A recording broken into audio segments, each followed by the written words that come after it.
할렐루야, 주의 이름으로 여러분들 환영합니다. 우리 앞뒤적으로 인사합시다. 반갑습니다. 오늘은 지난 시간에 이어서 잃어버린 아들 이야기 두 번째 시간입니다.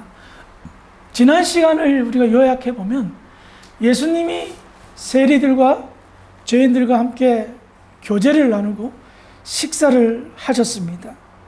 이와 같은 모습을 본 바리새인과 서기관들은 수근거리면서 어떻게 저 사람들과 함께 교제하고 식사를 하지 하며 너무 못마땅하게 여겼습니다. 그들이 생각했을 때 예수님의 이와 같은 행동은 유대 사회의 근간을 흔들고 유대 사회의 정체성, 질서를 무너뜨린다 여겼습니다. 그래서 유대 사회의 기득권자였던 바리새인, 서기관, 제사장들은 호시탐탐 예수님의 틈을 노렸습니다. 예수님이 무엇을 잘못하는가 책을 잡으려고 눈을 부어라면서 기회를 엿보고 있었습니다. 그런 마음을 다 꿰뚫어 보신 예수님께서 누가복음 15장에 세 가지 비유를 들어서 내가 왜 죄인들과 세리들의 친구가 되며 그들과 교제를 하는지에 대해서 설명을 하십니다. 그래서 우리가 지난 시간에 첫 번째 잃어버린 양, 두 번째 잃어버린 드라크마, 동전을 비유를 설명하였죠. 죄인과 세리는 잃어버린 사람들이다. 그런데 하나님의 관심은, 하나님이 제일 기뻐하는 일은 그들이 돌아오는 것이다. 그들을 되찾는 것이 하나님이 가장 기뻐하는 일이다 라는 것이었습니다. 그리고 오늘은 다음 시간에 이어서 마지막 세 번째로 잃어버린 둘째 아들의 비유를 들어서 예수님을 책잡으려고 하는 바리새인과 서기관들에게 비유로 교훈을 가르칩니다. 자, 예수님의 세 가지 비유 중에 마지막 비유는 사람 이야기입니다. 양을 잃어버렸습니다. 돈을 잃어버렸습니다. 그 다음에 사람을, 누구보다도 귀한 아들을 잃어버렸습니다. 우리는 여기에서 예수님이 정천법을 쓴 것을 알 수가 있습니다. 양을 잃어버린 것보다 한 달치 월급을 잃어버린 것이 더 크게 잃어버린 것이고, 한 달치 월급을 잃어버린 것보다 내 아들을 잃어버린 것이 더 크게 아프게 잃어버린 것입니다. 그렇다면 아들을 잃어버린 이 비유는 어떤 교훈이 담겨져 있을까요? 먼저 오늘 본문인 누가복음 15장 11절부터 13절의 말씀을 우리 함께 합독해서 읽어보겠습니다. 시작. 또 이르시되 어떤 사람에게 두 아들이 있는데 그 둘째가 아버지에게 말하되 아버지여 재산 중에서 내 돌아올 음식을 내게 주소서. 아버지가 그 사람을 각각 나눠 주었더니 그 며칠이 안 되어 둘째 아들이 재물을 다 모아가지고 먼 나라에 가 거기서 호랑호랑하여 그 재산을 만들게 하더니. 아멘. 이 둘째 아들 이야기는 여러분들이 잘 알고 있는 탕자 이야기입니다. 오늘 우리가 헌금송 불 속에서라도 들어가서의 2절에 보면 탕자를 살려준 이란 가사 내용이 나오죠. 이 가사자가, 이 작사자가 자기의 경험을 이야기한 겁니다. 자기는 탕자였다는 겁니다. 그러다가 두 다리를 잃는 사고를 당합니다. 그때 그는 비로소 정신을 차린 거예요. 그래서 그가 그 다음부터 인생이 바뀐 겁니다. 불 속에라도 들어가서 주님을 사랑을 전하겠다는 거예요. 저는 탕자에 대한 이야기에 관해서 굉장히 좋은 추억이 하나 있습니다. 그것은 저의 첫 연극이 초등학교 6학년 때, 저 때는 국민학교죠. 교회에서 제가 탕자 역을 맡았었습니다. 처음 하는 연극이었는데 제가 재능이 있었던 모양입니다. 선생님들이 애들 쫙 불러가지고 이것저것 시켜보는데 너 탕자 해라 그러는 거예요. 그래서 했었습니다. 그때 되게 뜨거운 박수를 받았으며 그때 어떤 생각이 들었냐면 야, 이 탕자 이놈 나쁜 놈이구나 라는 생각을 가졌습니다. 타락하고 나쁜 짓 저지르고 뭐 이런 생각이 들었어요. 그런데 성인이 돼서 또 목사가 돼서 이 탕자 이야기를 연구하고 해석해 보니 이 탕자 이야기가 남의 이야기가 아니라 나의 이야기고 나쁜 놈이 아니라 참 축복받은 사람이라는 것을 뒤늦게야 깨닫게 되었습니다. 사실 말이 그래서 그런데 저를 비롯한 여러분들 과거에 탕자 아니었던 사람 있습니까? 나름 소시적 탕자의 삶을 살지는 아니했는지요. 어쨌든 이 둘째 아들의 비유는 굉장히 깊은 의미가 곳곳에 숨어져 있습니다. 자, 아무튼 본문으로 돌아와서 어떤 유대인 부잣집에 아들 둘이 있었습니다. 그 중에 이 둘째 아들이 아버지에게 아버지 유산을 좀 미리 땡겨서 주십시오 라고 조르기 시작하였습니다. 둘째 아들은 계획이 있었습니다. 아버지를 떠나 먼 나라에 가서 크게 사업해서 정말 무언가 좀 큰 일을 하고 싶은 어떤 야망이 있었던 겁니다. 자, 이런 계획이 서게 되자 이 둘째 아들의 마음은 늘 조급했습니다. 아버지, 유산 좀 빨리 물려주세요. 제가 좀, 그 유산 좀 쓰게요. 처음에는 아버지가 거절했겠죠. 아버지 유산 달라고 하면, 그래, 땡큐 하면서 주는 아버지가 어디 있습니까? 이유를 묻고 이렇게 했겠죠. 그런데 하도 이 둘째 아들이 계속 고집을 피우니까 이 아버지는, 이제 아직 돌아가시지도 않았는데 유산을 첫째 아들과 둘째 아들에게 나누어 줬습니다. 그런데 이 둘째 아들이요, 아주 좀 이상해요. 유산을 받자마자 며칠이 안 됐다는 거예요. 며칠이 안 돼서 싹 모아가지고 먼 나라로 이주해 버린 겁니다. 아들은 치밀하게 계획을 잡았던 겁니다. 아버지 유산을 상속받자마자 먼 나라로 도망칠 계획을 가졌던 거예요. 자, 그런데 어쨌든 치밀한 계획 속에 유산을 받자마자 먼 나라에 갔던 이 아들, 사업을 크게 했습니까? 돈을 많이 벌었습니까? 아니요. 성경은 이렇게 얘기합니다.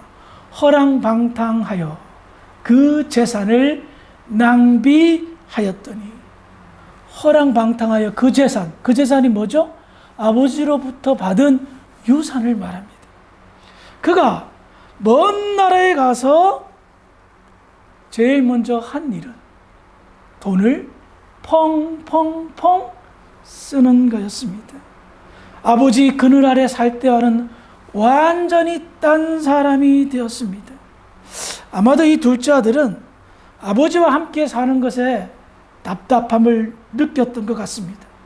아버지 눈치 보는 것도 싫고 나이가 들고 머리가 크니까 괜히 그냥 불편하고 속박당하는 것 같은 마음이 컸던 겁니다. 그래서 자기 마음껏 자유를 누리고 싶은 야망, 자기가 어떤 세상을 펼쳐나가고 싶은 그런 야망을 가지게 되었던 겁니다. 먼 나라에 이주해서 처음에는 너무나도 좋았습니다.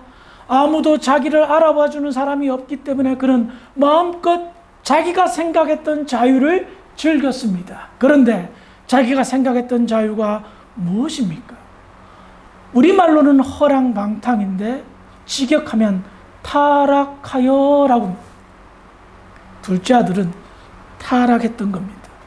아버지하고 살 때는 그래도 말씀대로 살고 주일날 교회도 또박또박 가고, 그래도 좀 뭐 지킬 거 지키고 하면서 살았는데 자기 마음대로 살 자유가 생기게 되자 이 친구가 타락한 겁니다.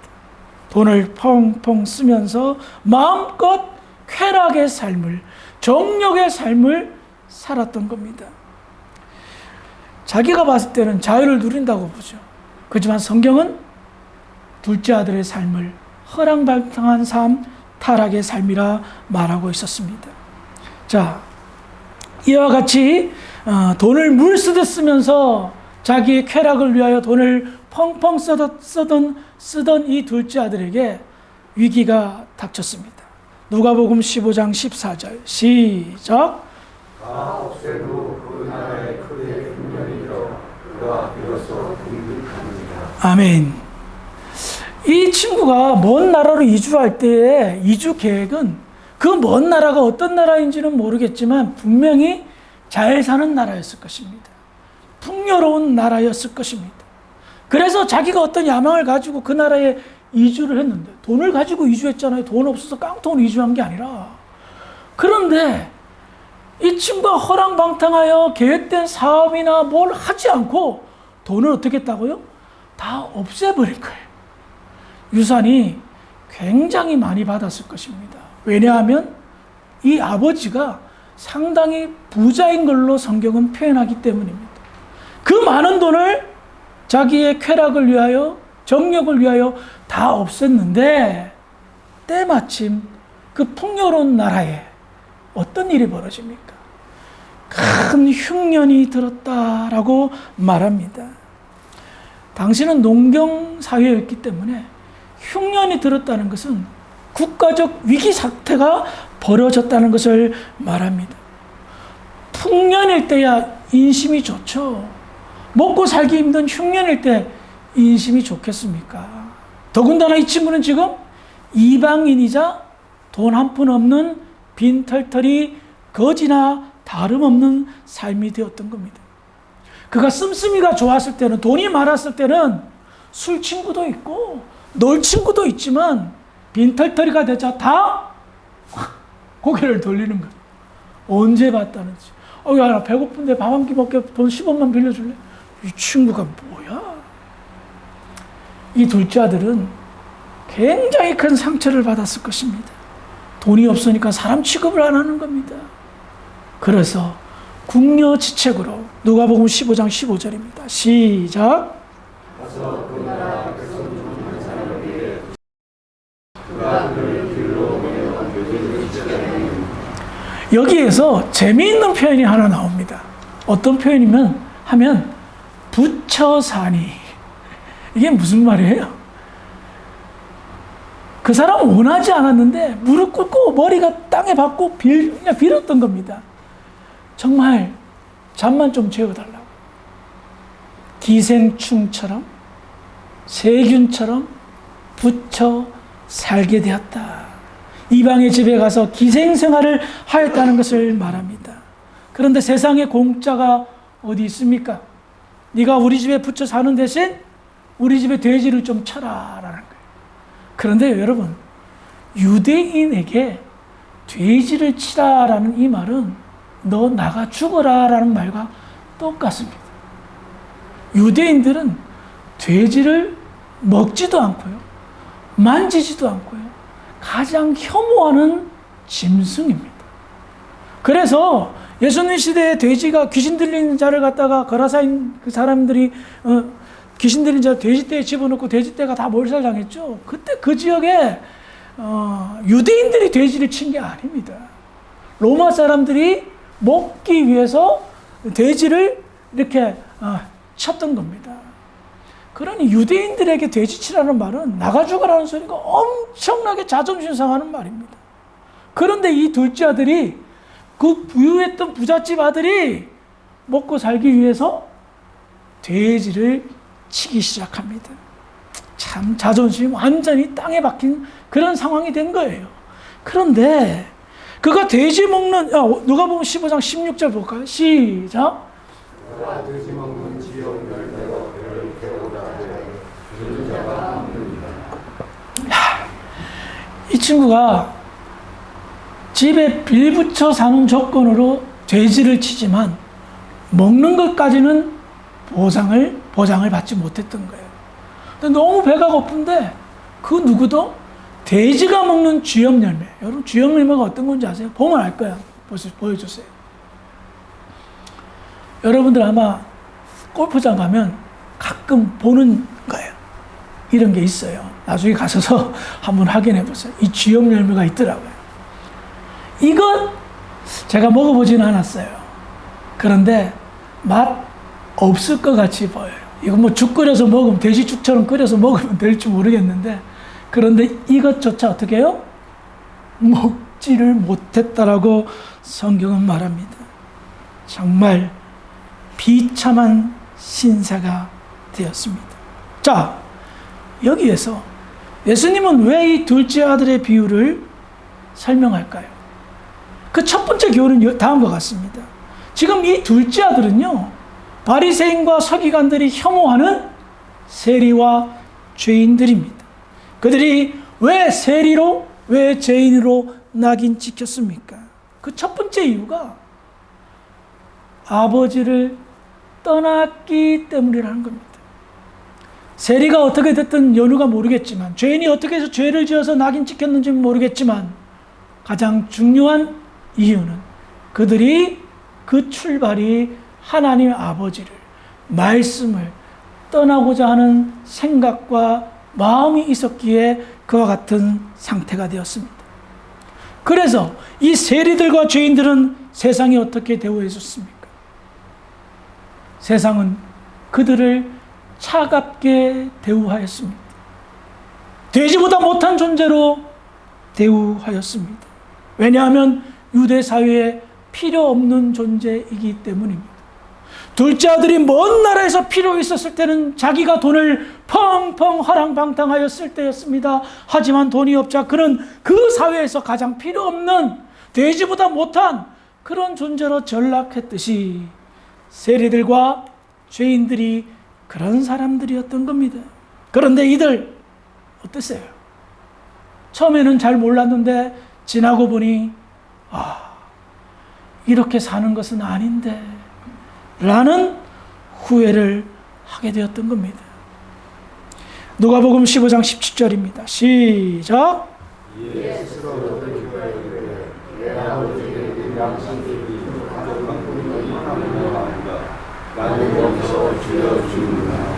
극심한 배고픔 속에 이 둘째 아들은 독백을 합니다. 내 아버지 집에 가면 내 아버지 일꾼들도 참 많고 먹을 것이 이렇게 많은데 나는 어이없게도 여기서 굶어 죽으려 죽나. 그런데요, 그가 독백하기 전에 다음과 같은 표현을 사용합니다. 이에 스스로 돌이켜. 이게 키포인트입니다. 둘째 아들이 이에 스스로 돌이켜는 무엇을 말합니까? 후회하고 있다, 회개하고 있다라는 것을 말합니다. 아버지를 떠나서 허랑방탕하여 아버지의 재산을 탕진하고 지금이 돼지보다 못한 이 현실이 어처구니가 없을 뿐만 아니라 자기의 잘못을 후회하고 회개하고 있는 것이었습니다. 그래요. 이 둘째 아들이 지금 현재는 진심으로 회개하고 있는 것이었습니다. 앞선 비유, 잃어버린 양, 잃어버린 동전을 찾는 것을 예수님은 어떻게 풀이하셨습니까? 회개하여 돌아오는 것으로 말씀하여 풀이하셨습니다. 둘째 아들도 마찬가지로 자기의 죄를 뉘우치며 현재 회개하고 있는 것을 말하고 있다는 겁니다. 말씀을 정리해 보겠습니다. 둘째 아들 비유에서, 처음 비유에서 알 수 있듯이 이 비유는 하나님을 떠난 자의 민낯을 말하고 있습니다. 하나님을 떠난 자, 결국 그 속을 들여다보면 세상의 정욕으로 가득하고 결국은 타락하여 궁핍을 면하지 못하는, 세상으로부터 버림받을 수밖에 없는 상태로 전락한다는 것을 말합니다. 그리고 더 나아가 하나님을 떠난 자는 남녀노소 이하동문 다 세상으로부터 버림을 받는, 세상이 좋아할 것 같죠? 아니요. 세상이 좋아하지 않습니다. 우습게 여깁니다. 야, 아버지하고 같이 있는 게 얼마나 큰 축복인데 너희들이 아버지를 떠나냐? 말은 아니지만 속으로는 조롱하고 고소해 한다는 겁니다. 하나님을 떠나 살았을 때에 그래요. 세상이 주는 즐거움, 재미 있었어요. 그런데 조금만 지나면 압니다. 세상으로부터 배신을, 상처받음을. 이와 같은 둘째 아들의 교훈은 아버지로부터 큰 유산을 받았다면 그 재산을 잘 관리해서 더 축복의 삶을 살아야 되는데 그 유산을 낭비하고 빈털터리로 전락해서 돼지보다 못한 취급을 받는 그 존재가 누구인지를 설명하고 있다라는 겁니다. 그 불쌍하고 안타까운 존재가 바로 세리들이고 죄인들이었던 겁니다. 그래서 그들은 세상으로부터 혹독한 대우를 받습니다. 하지만 그들이 지금 예수님과 함께 식사를 하고 있다는 것은 스스로 돌이켜 자신의 잘못을 뉘우치고 자신의 텅 빈 공허감을 채우기 위해 주님을 찾아와 회개의 상태를 이야기하는 것입니다. 둘째 아들은 비로소 철이 들었습니다. 깨달았습니다. 아버지와 같이 있을 때가 가장 좋았다는 것을. 아버지 떠나사니 내가 이렇게 실패한 자의 삶을 살게 되었다는 것을 깨닫게 됩니다. 세상은 언제나 우리를 유혹합니다. 아버지 곁을 떠나라고. 네 마음대로 네가 생각하는 자유를 마음껏 누리라고 미혹합니다. 그때마다 우리는 이 둘째 아들의 교훈을 가슴에 새겨야 될 것입니다. 오늘 저와 여러분들은 주일 예배를 드리며 아버지 품에 안겼습니다. 따스한 아버지 품, 가장 행복한 아버지 품, 우리에게 축복을 주는 아버지 곁에 항상 누리며 살기를 주의 이름으로 축원합니다. 기도하시겠습니다. 참 좋으신 아버지 하나님 은혜를 감사합니다. 둘째 아들의 어리석음, 둘째 아들의 고생을 함께 나누었습니다. 하나님 곁이 있을 때가, 하나님 품에 안길 때가 가장 큰 축복이라는 사실을 다시 한번 깨닫습니다. 세상은 항상 우리를 미혹합니다. 아버지를 떠나라고. 이런 미혹이 올 때마다 마음을 고쳐잡고 하나님 곁을 지키는 지혜로운 성도, 믿음의 성도들이 될 수 있도록 축복하여 주시옵소서. 감사하며 예수님의 이름으로 기도합니다. 아멘.